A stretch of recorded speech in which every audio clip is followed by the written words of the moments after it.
Hello and welcome into the Knicks-Verse. I'd like to see Kemba play, personally, today.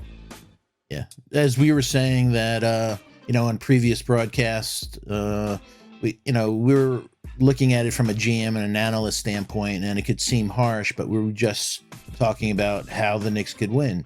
But don't get that mixed up with we think he's a class act. I'm a Bronx boy, so I love him. So George and I were saying, folks, that it'd be a great feel good story if he went back to Boston, lit him up, and had just another taste of success. So wish you well, Kemba. Things happen for a reason, so I'd love this to be your night. So putting out positive vibes for you, my friend. Absolutely. I totally 100% echo that sentiment. I'm always been a huge fan of Kemba. I actually a little bit brokenhearted that the experiment didn't work. And like we just talked about before, part of it was if the other guys on the court were pulling their weight defensively, like if Julius and RJ were playing at the level of last season defensively, Kemba might have been able to stay as the starter on this team. And that F word, Fournier. Yeah. Yeah.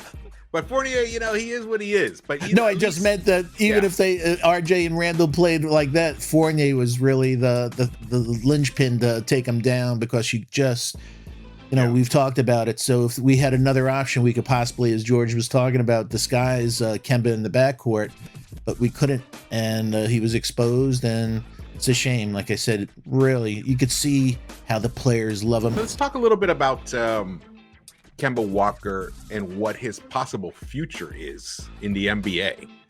Because at the moment, despite today he might actually play, but this might just be a one-time thing, maybe another game or two until somebody starts coming back, like RJ returns, Obi returns even. Anybody else starts returning, this might be it for him. So it's a good time to kind of showcase his talents, his abilities, and there is. Here's the question: is there still a place in the NBA for Kemba Walker, for this version of Kemba Walker that we've seen this season?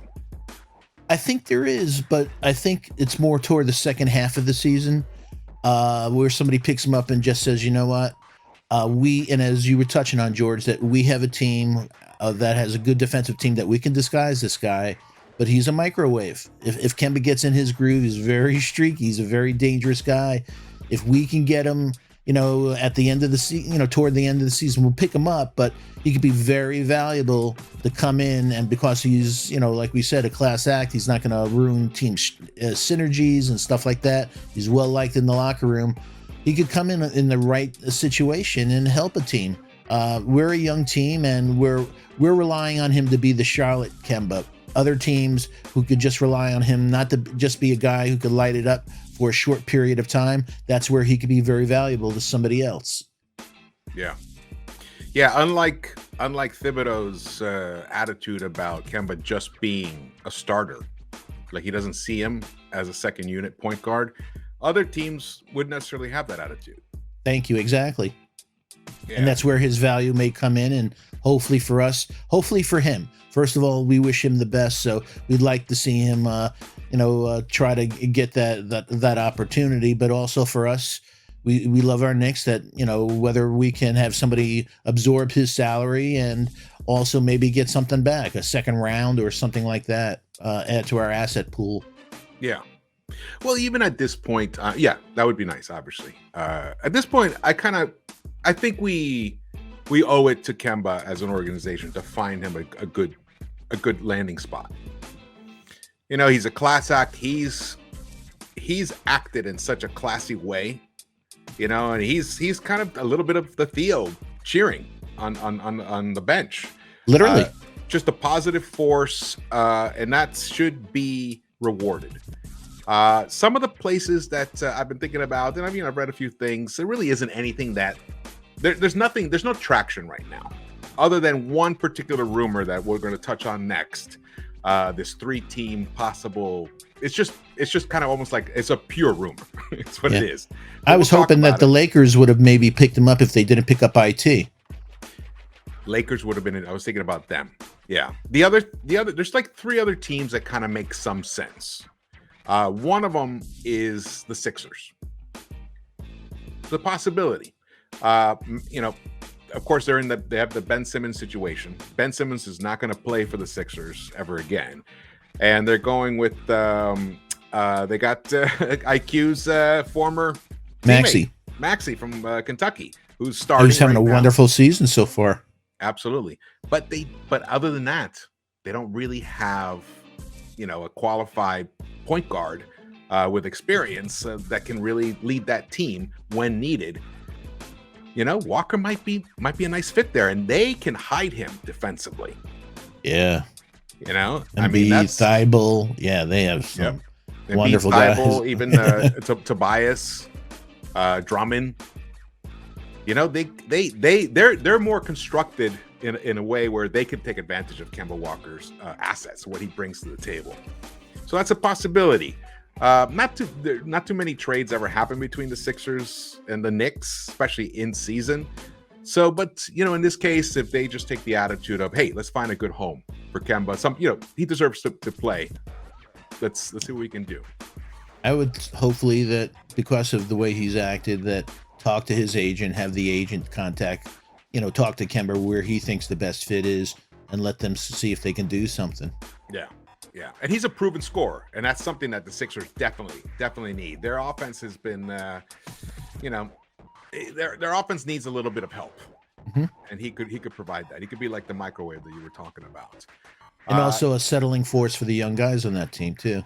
And that too, absolutely. The other team is the Dallas Mavericks. The New York Knicks West. Yep, the New York Knicks. The Texas Knicks. The Texas Knicks. That's an interesting one. I'm kind of tired of seeing so many ex-Knicks wearing Mavs uniforms, but that's an interesting spot. Another one is a return to Charlotte. Wow. A return to Charlotte. Yeah, I have Scary Terry and a few of them down there. I don't know if with all the guys down there, but I don't know. I'm a loss for words where he'd fit in at this stage, especially with Charlotte, a young team. I don't know if they're just going young and it's just not an option. He'd come off the bench, provide leadership. He would kind of do. Yeah, that's basically what he had. He would get a chance to play with the second unit there because LaMelo would start. But LaMelo is a bit injury prone. So there might be times where they need Kemba's leadership, and he's beloved in Charlotte. Yeah, and he loves Charlotte. He loves Charlotte. He said he would have signed the max contract if they had offered it to him. He didn't want to leave Charlotte. Yeah, he's absolutely. Charlotte loves him. Multi-time All-Star there. So he's in the hearts of the fans down there. Yeah. Now, this trade here. This is from Sports Illustrated. Actually, you texted this to me. Could Mavs make 3-way trade for Sixers, Ben Simmons, and Knicks Kemba Walker? Whoa. This is some crazy clickbait. You're not kidding, man. But, let's talk about it. And I know everybody in the chat's excited. Everybody's been really wanting Charles Bassey and the horse meat. That's the word everybody's been talking about. Charles Bassey to the Knicks. The Charles Bassey hive. Come on in. Oh, man. Let's discuss this little 3-way proposal here. So the Dallas Mavericks receive Ben Simmons and Kemba Walker. The Knicks receive Charles Bassey, which was a number 2 draft pick, second round draft pick. Sorry, second round draft pick in the recent draft. He's an interesting player. He's raw. Not a bad shot blocker. Came back from a catastrophic knee injury in college, Western Kentucky, but he's just filler material in this trade. This proposed trade. It's just a way for us to be able to dump some salary. Exactly. And find a home where he'll be where Kemba will be utilized, because I think they will use him in Dallas, especially if the Mavericks give up what they're proposing here: Jalen Brunson, Timmy Hardaway Jr., Dorian Finney-Smith, and they'll get the 2025 first-round pick, lottery protected via Dallas Mavericks. It's clickbait. I don't know if the actual names are correct or everything, but the compensation's low, boy. Yeah, the compensation's low, but you know what? We were talking about this actually with Keith. The market dictates what you get. And right now, no one's banging on the Sixers' door for Ben Simmons. And he could be an interesting addition. He could really help inject the Mavericks with, tremendous ball handling. He could take that burden off Luka. Yeah, but Luka is so ball dominant. How is a ball dominant guy like Ben Simmons going to work with a guy that's ball dominant like Luka? Hey, you know what? That's their problem.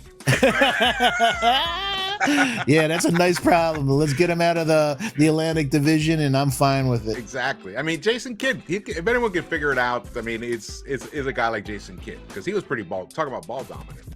But the other thing is it gives them like a substantial piece, an all-star piece, without having to give up KP. So it's like that third all-star level player added to that squad. You never know. It's something. I mean, and also Simmons, he's got to get out of Philadelphia. Yeah. So he might embrace a situation like this. Mark Cuban likes those headlines, so this would be right up his alley, adding, like you said, a third star. Exactly.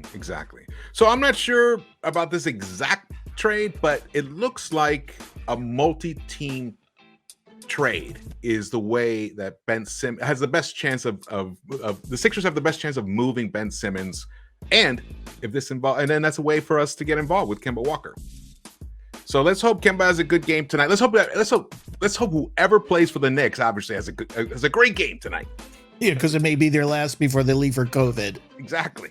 Oh, that's the other thing. If whoever has a great game, they're gonna wake up with COVID tomorrow. Yeah, statistically, everybody. Oh, wow, Grimes, what a game. He has COVID. What a game by Deuce. He has COVID. Oh, my God. RJ came back. He has COVID. One last time, please hit that like button. Hit that subscribe. If you haven't hit that subscribe button, please hit that all reminder bell so you don't miss out on any of the wonderful content that George puts out into the Knicks-Verse. And while you're at it, please hit that subscribe for Sportsify TV and Keys. Again, part of the syndicate. Absolutely. All right, Foxy, thank you much for joining me, man. Really and say my favorite thing in the world. All right, well, thank you guys for joining us, and I'll see you around the Knicks-Verse. Yeah.